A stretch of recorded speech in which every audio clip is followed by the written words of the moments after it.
VOA Afrique. Hello, hello. Bienvenue les amis, c'est vous et nous.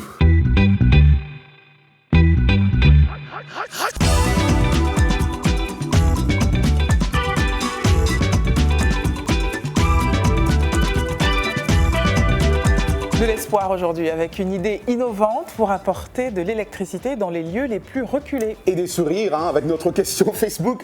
L'animal domestique peut-il être considéré comme un membre de la famille? Vos réponses étaient fantastiques. Ah non mais magique. Presque de la magie aussi avec la réalité virtuelle, sujet de notre rubrique Afrique numérique. De l'espoir donc, des sourires, de la magie et de l'humanité avec cette belle expérience des réfugiés fermiers ici aux États-Unis. Et aussi des lions. Fin d'un mythe, début d'une nouvelle histoire. Au Kenya, les guerriers Maasai, grands chasseurs de lions, réputés pour leur habileté, sont devenus les protecteurs des dits fauves. Regardez comment. Au cœur de la savane, ces guerriers Maasai du sud Kenya sont en train de transformer leur tradition. Habituellement chasseurs, ils se transforment en protecteurs de lions, désormais armés d'un GPS plutôt que d'une lance.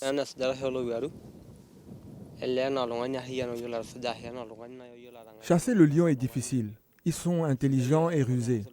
Ils savent se faire discrets et aussi attaquer le bétail sous les yeux du berger. En tant que guerrier, je sais combien traquer un lion est difficile. Il faut utiliser tous ses sens et faire preuve de beaucoup de courage pour les débusquer.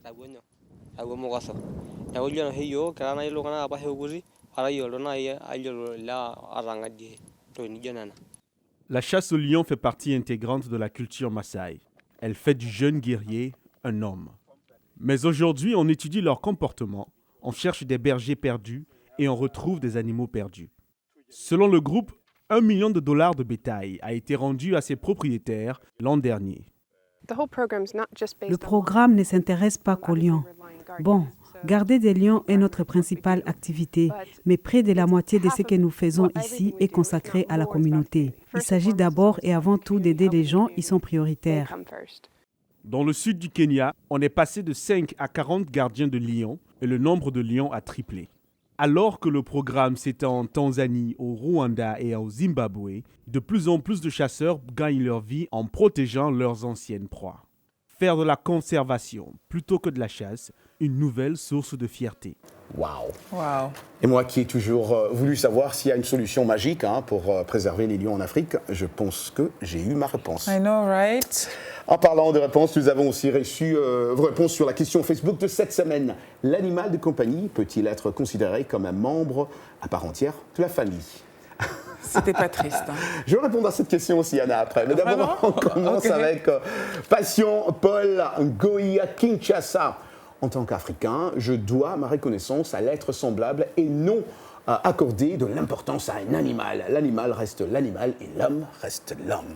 Comme ça, c'est dit, c'est fait. De son côté, Oui. Alahwali Sako lui a répondu directement. Ouais. Alahwali est au Sénégal, à Dakar. Il lui dit « Mon frère Ngoï, détester les animaux ou haïr les créatures de Dieu est un outrage envers Dieu. Car ça signifie, il a répondu. Oui. Car ça signifie que tu veux dire que Dieu s'est trompé en les créant. » Et il ajoute « Astaghfirullah ». Wow! It's on. I know. Alors, à Pointe-Noire, qui nous a écrit des Pointe-Noires? C'est Richie Presley Elysée à Pointe-Noire, Brazzaville. C'est un aliment dans les moments difficiles. Écoute, voilà. Tu sais, ça me fait penser au rap de MC Solar. Tu peux rater de là. Non, et tu sais, il y a un moment. Non, je ne raperai pas. Mes fils ne m'adresseront plus la parole, ils ne me pardonneront jamais. Mais dans le rap, il y a un moment où une fille lui dit « T'aimes les animaux, toi, mon super MC ?» Et il dit « Oui, j'adore, avec du sel et bien cuit. » Ça doit être quelqu'un de la même famille. Laissez, trop Bisous drôle. MC Solar si tu nous Il y a regardes. aussi Jessica. Oui, alors Jessica Moutit à Douala au Cameroun nous dit « Pour moi, oui, nous avons un chien que nous nourrissons, vaccinons, déparasitons, lavons et quand il s'invite dans nos chambres ou sur notre canapé, nous le laissons faire et c'est un vrai plaisir de jouer avec lui. » Oh, that's so cute. comme le diraient les Américains. N'est-ce pas? Et là, c'est vraiment la famille, un membre de famille. Enfin, de la façon dont elle décrit. C'est très clairement. C'est un cousin, c'est un frère, c'est tout le monde, son petit frère. Voilà. Et petite information, si vous vous rendez sur la page Facebook de VOA Afrique, vous verrez que la photo d'illustration qui vous a beaucoup plu visiblement, qui a suscité beaucoup de commentaires d'ailleurs, un de nos téléspectateurs a dit mais pourquoi des noirs avec un singe, qu'est-ce que ça veut dire? Cette photo d'illustration est signée Peter Hugo, c'est un photographe sud-africain et elle est extraite d'un album absolument magnifique qu'il a publié en 2008 qui s'appelle Hyena and Other Men. Il a un travail très puissant, très intriguant. Allez voir en ligne. La photo parle. peterhugo.com. On change complètement de sujet maintenant. Plus de la moitié des réfugiés qui s'installent chaque année aux États-Unis viennent du monde agricole. Ils y arrivent avec des compétences techniques de production agricole qui leur permettent de reconstruire leur vie dans leur nouvelle communauté. Et June So a rencontré quelques fermiers réfugiés qui ont décidé de prendre racine à Charlottesville, en Virginie. Chaque jeudi matin, en compagnie d'autres fermiers réfugiés, Dan Suba nettoie et trie les légumes qu'ils viennent de récolter. J'aime travailler à la ferme. J'ai produit ma propre nourriture et je mange sainement. Né au Bhoutan, Dan a vécu 18 ans dans un camp au Népal avant d'immigrer aux États-Unis il y a 6 ans. Je suis heureux de pouvoir appliquer ici les techniques que j'ai apprises à la ferme au Népal. Suba participe avec d'autres réfugiés au programme Nouvelles Racines du Comité international de secours qui transforme des terrains vacants dans les espaces urbains en petites exploitations agricoles. Initié il y a 10 ans à San Diego, il s'est depuis étendu à travers le pays dans plus de 20 villes, dont Charlottesville en Virginie. Il y a différents aspects. Tout d'abord, ils peuvent, et c'est toujours une chance, utiliser leurs compétences dans un domaine qu'ils connaissent. C'est aussi une bonne occasion de rencontrer leurs voisins et de rapporter de la nourriture saine chez eux. Nous avons maintenant près de 3,5 hectares à travers la ville. Ces fermiers cultivent une large variété de légumes, certains courants dans leur pays d'origine, sont inconnus aux États-Unis. Le programme propose aussi l'Académie des microproducteurs. Les réfugiés y apprennent l'agriculture durable et la création des petites entreprises, source de revenus complémentaires. Les réfugiés vendent leurs produits directement aux restaurants locaux. Leurs produits sont exceptionnels. On sent qu'ils mettent beaucoup de temps, de soins et d'amour à les cultiver. Ils transforment aussi des terrains comme celui-ci en marchés hebdomadaires, animés, où les voisins aux revenus modestes, réfugiés en particulier, peuvent acheter des produits frais à prix abordable. Mais les réfugiés ne sont pas les seuls clients. Je viens ici chaque semaine. Les légumes sont beaux et fraîchement ramassés. J'ai beaucoup de recettes pour les préparer et les prix sont vraiment très raisonnables. Les réfugiés ne peuvent certes pas encore quitter leur emploi pour se consacrer à plein temps à l'agriculture, mais Brooke Ray se félicite que le programme les aide à s'enraciner dans leur nouvelle communauté. Ah là là, tu sais que ça me fait rêver ça. Hein. Moi aussi, Anna, moi aussi. Tu connais ma gourmandise. Ah, donc quand je vois ça... Ça, moi, je connais. Quand je vois ça, ça me fait penser que si j'avais ça avec les légumes congolais, mais j'en mangerais tous les jours. Je ne suis pas cliente des surgelés ou des boîtes de conserve. Du coup, comme on ne trouve les feuilles de manioc, l'oseille, les matembele que surgelées, j'en cuisine pas beaucoup. S'il y avait tu vois, ce type de produit vendu à côté de chez moi, mais j'en ferais tous les jours. Gombo aussi, gombo. Je suis moins fan. Il fallait que tu le dises. Okay. Mais quittons la terre ferme nourricière pour faire un grand saut dans la réalité virtuelle. C'est Afrique numérique.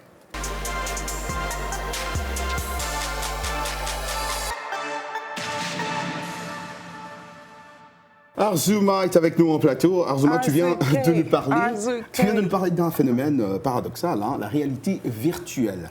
Alors on commence d'abord, parce que moi je suis très content quand tu es aujourd'hui en plateau, parce que moi j'aime toujours comprendre c'est quoi VR ou VR, comme on l'appelle ici. D'accord.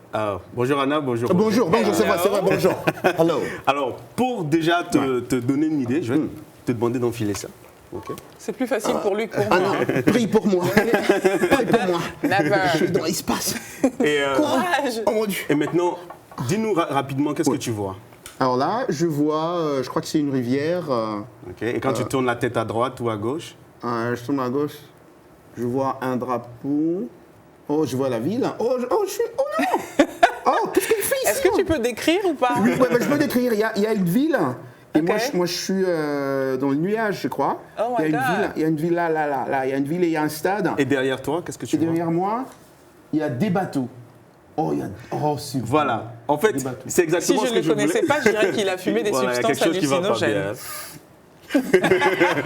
Tu reviens avec nous? Je reviens maintenant là. Tu peux revenir, ça va? Ouais. Oh là là. Et là, je vois, je crois que je suis dans dans des bureaux, il y a des bureaux, là il y a des gens qui travaillent là en bas, c'est comme dans un mall, et c'est grand, et tout le monde me regarde, hello, hey guys, ça va? Ça va? Ouais. Alors Roger, la réalité virtuelle, immersive, c'est ce que tu viens de vivre là maintenant. Et en fait, si tu veux, c'est une technologie informatique capable de recréer un monde imaginaire ou réel, de façon informatique, de sorte que tu as l'impression d'être à l'intérieur. Okay? Excusez-moi de casser la fête, mais à quoi ça sert? Ça sert à beaucoup de choses, ça te permet de te transporter. Là, il était en Algérie. Oui. En un instant, le fait de porter le casque. Donc, par exemple, je vois Roger, j'ai pas envie de voir sa tête, je mets mon casque et je me téléporte ailleurs. Tu peux faire beaucoup de choses avec. Et tu vois les photos de Roger partout. Yeah, right. Effectivement. Mais l'expérience, en fait, c'est vraiment de reproduire l'expérience sensorielle humaine de façon artificielle. Wow. Voilà. Et c'est quelque chose qui est très en vogue, mais j'attends que tu me demandes un peu comment je sais que tu as envie d'acheter ça. Non, mais moi je voulais savoir d'abord combien ça coûte. Oui, parce que Noël arrive, donc il faut que je sache si je casse ma tirelire ou pas là. Il y a deux choses à savoir. Il y a ce qu'on appelle la VR de salon et la VR mobile. Okay? La VR de salon. Really? Pas VR de chambre? Non, really? la VR. C'est qu'il y aura là, la VR. Voilà. Donc, là, en fait, c'est ce qu'on a ici, c'est un modèle de Samsung Gear. Ça, c'est VR de salon. Ça, c'est une VR mobile. Voilà, mobile parce qu'on utilise des téléphones mobiles, des smartphones, qui en fait reproduisent en fait cette illusion de réalité virtuelle. Les VR de salon coûtent un peu plus cher. On parle, c'est entre $400 et $800. Et pourquoi? Parce que ça coûte cher. C'est une nouvelle technologie et beaucoup de gens en fait se battent pour l'avoir. Wow. Mais des VR mobiles comme ça vont partir entre $15 et $100 à peu près. Oui, parce qu'au fond, tu le fais à partir de ton téléphone portable. Voilà. Mais du coup, tu achètes ça? En fait, c'est ça que tu achètes. Tu achètes le casque et puis le téléphone, en fait, il est juste là pour afficher une image stéréoscopique, de sorte que en fait, tu puisses être dans cet environnement virtuel que l'image crée pour toi. Si vous voulez revoir ou partager cette rubrique numérique, une adresse, la page de Vous et Nous sur le site de VOA Afrique. Arzouké s'en va, bye, mais on revient dans 2 minutes, à tout de suite.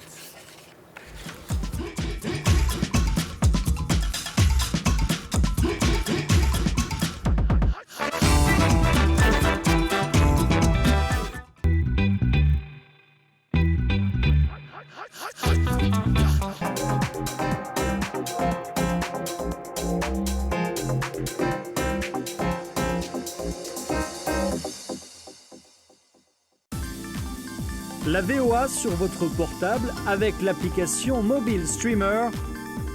Écoutez nos programmes n'importe où, quand vous le voulez.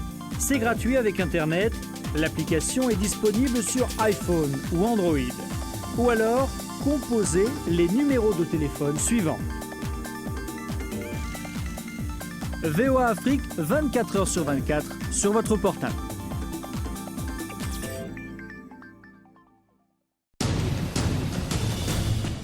En plus de nos programmes sur FM et ondes courtes, La Voix de l'Amérique est en votre compagnie 24 heures sur 24 sur Internet. Djamena, d'une trentaine de représentants d'un syndicat d'étudiants. Notez notre nouvelle adresse voaafrique.com. Tous les derniers développements sur l'actualité africaine et mondiale. Reportages photos et vidéos et vos commentaires sur voaafrique.com. À tout de suite. Washington Forum, le décryptage hebdomadaire de l'actualité et des sujets qui vous touchent dans votre vie quotidienne. Débat en profondeur, interactif, aller au-delà de la nouvelle. Une perspective à partir de Washington sur des questions importantes de Kinshasa à Abidjan via d'autres capitales mondiales. Washington Forum. Washington Forum. Depuis Washington jusqu'à chez vous, en passant par d'autres parties de la planète, Washington Forum, votre rendez-vous sur la VOA.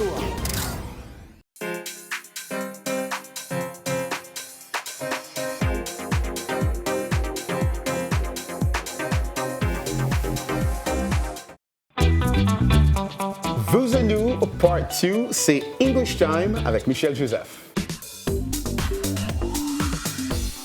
Bienvenue à l'Anglais Express. Cette expression idiomatique américaine ne semble pas être logique. Jump the gun. Sauter le pistolet? Comment est-ce possible? Suivons. You can't begin the project yet. You're going to have to wait until the plan is thoroughly developed. Okay, I won't jump the gun, but it is difficult. I am ready to get started. Me too. Si l'on vous dit « You jumped the gun », cela veut dire que vous avez fait un faux départ ou commencé quelque chose de façon prématurée ou encore que vous avez parlé trop tôt pour quelqu'un qui ne peut pas tenir sa langue. Cette expression vient du contexte de la course à pied quand l'officiel en charge tirait son pistolet pour commencer la course. Si un coureur faisait un faux départ, il était automatiquement éliminé. Dans la plupart des cas, ce n'est pas une bonne chose. Cela montre un mauvais jugement ou une certaine impatience. Et voilà pour l'Anglais Express. Merci Michel. Retrouvez l'Anglais Express sur voaafrique.com. Un bien beau projet à présent. Vous qui nous regardez le savez mieux que quiconque. Aujourd'hui encore, à l'ère de l'électronique, de nombreuses régions du monde évoluent sans électricité. Mais pas de problème sans solution. Voici une solution et c'est un reportage de George Putic. Le seau est l'un des récipients les plus utilisés dans le monde. Il peut être à bout de bras ou sur la tête. Il peut contenir des liquides ou des choses solides comme par exemple une petite batterie solaire. Rob Campbell est le chef de direction de Power Solo. Il a parlé à la VOA via Skype. C'est formidable de mettre sur le marché une solution portable, simple à utiliser, facile à transporter, incroyablement durable et qui génère de l'électricité. Les panneaux solaires sont généralement des structures rigides conçues pour être montées de manière permanente dans un endroit. L'installation nécessite au moins la capacité de lire les instructions. Solo Bucket, fabriqué par Power Solo, dispose d'un panneau solaire flexible qui peut être enroulé dans un tube. Son installation est si simple et si évidente qu'elle ne nécessite pas d'instructions. Chaque connecteur est dédié à un câble spécifique. Les deux vont ensemble dans une seule direction, ce qui élimine les risques d'erreur. Conçu pour tout environnement, Solo Bucket a tout ce dont un petit ménage a besoin. S'éclairer, recharger les téléphones cellulaires ou utiliser un petit téléviseur. À la fin de la journée, les utilisateurs peuvent tout simplement les rouler, les remettre dans le seau et les stocker à l'intérieur de leur maison jusqu'à la prochaine utilisation. Campbell dit que le Solo Bucket est testé sur terrain en Afrique du Sud et la commercialisation pourrait suivre plus tard cette année. Par ailleurs, la société travaille sur un plus grand modèle qui sera capable de gérer des charges plus importantes, telles que celles des pompes à eau.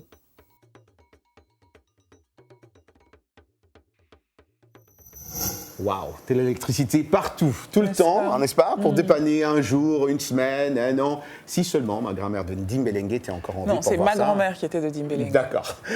Pour voir comment tout se révolutionne aujourd'hui avec ces générateurs portables. C'est formidable. Mais c'est formidable. Depuis quelques années, le terme poésie s'est étendu et recouvre désormais des aspects très différents. Le slam, ce mouvement artistique, s'inscrit dans cette évolution. Il s'agit d'une forme poétique contemporaine qui mêle musique et poésie. Yekima de Bella, un jeune artiste, slameur, auteur, compositeur et parolier congolais, habitant dans la banlieue de Kingasani, l'un des quartiers les plus populaires de Kinshasa en RDC. Il est l'un des pionniers et des chiffreurs du mouvement slam à Kinshasa. Papier vide m'arrive, je pense plus aux auditeurs. À prêter une scène de telle laisse, c'est penser à la qualité de texte à déclamer par cœur. Parce que le spectateur ne juge que chaque artiste est friand de feedback. Ainsi même quand on assure, persiste s'experdre du résultat du bac. C'est sûr que je vous dis des choses que d'autres comme moi ne vous diront pas. C'est vrai que je chante des proses que tout le monde n'évaltera pas. Et c'est ça, la réalité qu'à chaque scène. Bonjour Yekima. Allô? Allô Yekima. Ça va Yekima? Bonjour Yekima. On va bien Roger, ça? Vous allez bien? Ça va très bien, je suis avec Anna qui est à mes côtés. Salut Anastasie. Salut Yekima. Mais Anna, voilà. Yekima, c'est un grand plaisir de t'avoir. Merci beaucoup. Il fait quelle heure à Kinshasa d'abord? Il est 15h31 minutes. Ah là là. Et là, t'es en studio là en ce moment? Je suis en studio justement. J'ai commencé mon projet. Ouais. Avec un beatmaker en fait pour proposer un style un peu différent de ce que j'ai fait d'habitude. Ah, ouais, mais ça c'est bien. Alors, dites-nous un peu, en bref, comment vous êtes imprégné dans le slam, hein, qui est un peu, je dois dire, qui n'est pas trop fréquent en Afrique, par exemple? Ben, déjà, moi, comme je l'ai toujours dit, j'écrivais des textes. Et quand j'ai commencé le slam, en fait, en réalité, je ne savais pas que je faisais du slam. Moi, c'était l'application de l'oralité sur de la musique, mes poésies sur de la musique. Après, c'est un ami qui me l'a dit comme ça, que ça s'appelait du slam, quoi. Il m'a donné ce substantif-là, et moi, je leur redis ici que j'étais frustré, parce que sur le moment, je me disais, j'ai créé quand même un style, je vais être, comment dire, le père d'un nouveau style. Et puis voilà, donc j'ai commencé le slam comme ça en 2008, et je pratique l'oralité d'une certaine manière. J'écris des textes africains en langue étrangère, en groupant dans mes textes les ressources endogènes et exogènes de mon environnement. Et voilà un peu, c'est comme ça que je me retrouve dans l'islam et dans cette écriture-là. Yekima, je suis très curieuse en vous entendant parler et je voudrais savoir de quoi vous parlez dans vos textes, parce que vous êtes congolais et on sait bien que les paroliers congolais chantent l'amour mieux que quiconque. Alors est-ce que vous parlez d'amour? Est-ce que vous parlez seulement d'amour? Non, mais pas seulement d'amour du tout, parce que moi, ce sont les faits de société qui constituent en quelque sorte mon livre favori. Alors moi, je lis les faits de société.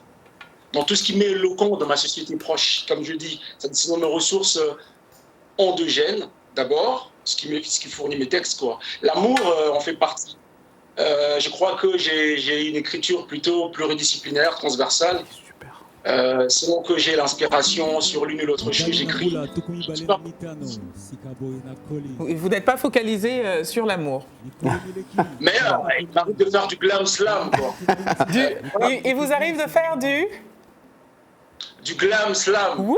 I want to hear that. Est-ce que vous pouvez nous faire un morceau de glam slam? Aïe, aïe, aïe. Ça il m'arrive, le texte que j'écris, par exemple, pour la première fois, j'ai écrit un texte comme ça, mais vraiment, c'est Beau Menteur, en fait, que ça s'appelle. Oui. C'est-à-dire, le gars, il dit à sa femme que tu me traites de beau menteur, fin flatteur, tu crois que je suis ton beurre, mais j'ai ton love dans mon cœur. Dans le texte, le gars se défend. Je dois retrouver ça, parce que c'est un texte sur lequel on est en train de travailler dans le studio, dont je viens de l'écrire en fait. Oh, wow. Break, that's exclusive. C'est tout frais. Exclusive. Exclusivité d'ailleurs, ouais, donc ouais. Donc, à l'instant. Quelle chance, on va pouvoir entendre ça en direct. En avant-première, avant les autres. Voilà, donc on travaille avec mon beat qui est là. Ouais. Alors je lui dis, je te jure ma perle, c'est pas tout à fait ce que tu crois. Il y a des choses que tu vois, mais que tu t'y arrêtes, ça ne mérite pas. Ces filles sur mon portable, c'est parce que je caste pour une agence. D'ailleurs, c'est quand elles t'ont vu qu'elles ont su que j'avais du goût pour l'élégance. Oh. Plus de chat d'affaires. Hein. Et puis, entre tes 1001 saisons des novellas, tu ne veux me voir t'en défaire. Et quand je sors en boîte sur toi, c'est pour te protéger de décibels. J'ai un fantasme, te murmurer à l'oreille, même quand tu seras vieille. C'est vrai, en boîte, il y a bien des pin-up, mais je me fais végétarien devant leur chair.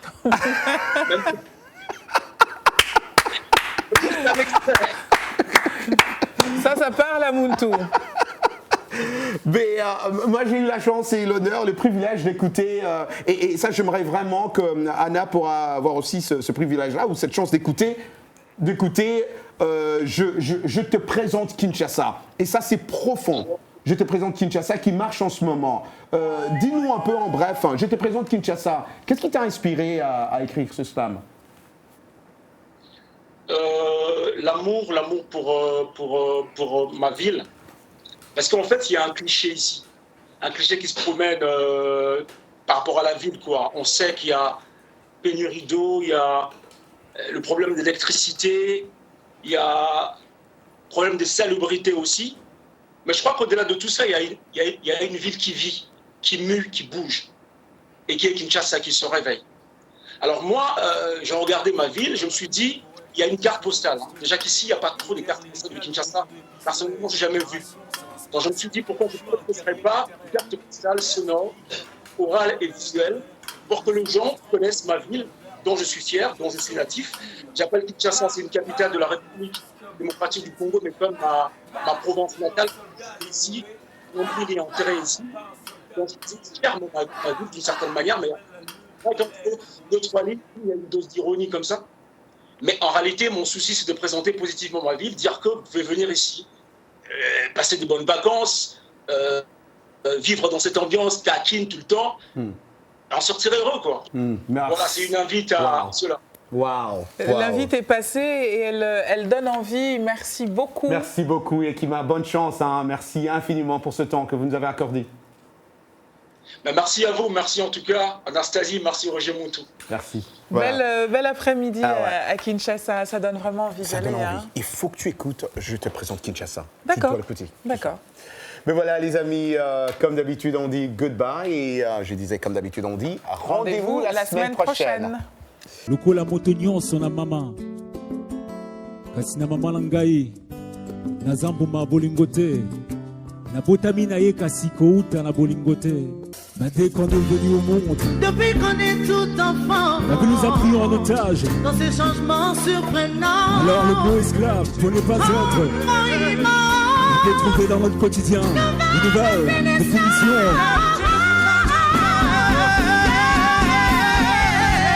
Papier vide m'arrive, je pense plus aux auditeurs. À prêter une scène de telle laisse, c'est penser à la qualité de texte à déclamer par cœur. Parce que le spectateur ne juge que chaque artiste est friand de feedback. Ainsi même quand on assure, persiste s'experdre du résultat du bac. C'est sûr que je vous dis des choses que d'autres comme moi ne vous diront pas. C'est vrai que je chante des proses que tout le monde n'évaltera pas. Et c'est ça, la réalité qu'à chaque scène, on reste soi-même.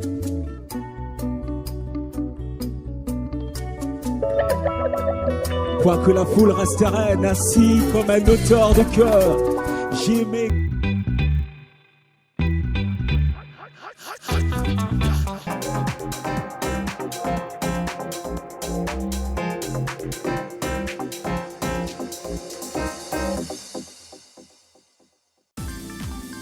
La VOA sur votre portable avec l'application Mobile Streamer. Écoutez nos programmes n'importe où, quand vous le voulez. C'est gratuit avec Internet. L'application est disponible sur iPhone ou Android. Ou alors, composez les numéros de téléphone suivants. VOA Afrique, 24 heures sur 24, sur votre portable.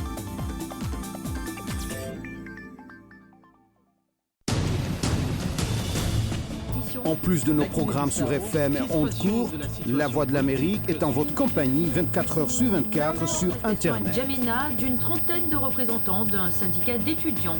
Notez notre nouvelle adresse voaafrique.com. Tous les derniers développements sur l'actualité africaine et mondiale. Reportages photos et vidéos et vos commentaires sur voaafrique.com. À tout de suite. Washington Forum, le décryptage hebdomadaire de l'actualité et des sujets qui vous touchent dans votre vie quotidienne. Débat en profondeur, interactif, aller au-delà de la nouvelle. Une perspective à partir de Washington sur des questions importantes. De Kinshasa à Abidjan via d'autres capitales mondiales. Washington Forum. Washington Forum. Depuis Washington jusqu'à chez vous, en passant par d'autres parties de la planète, Washington Forum, votre rendez-vous sur la VOA.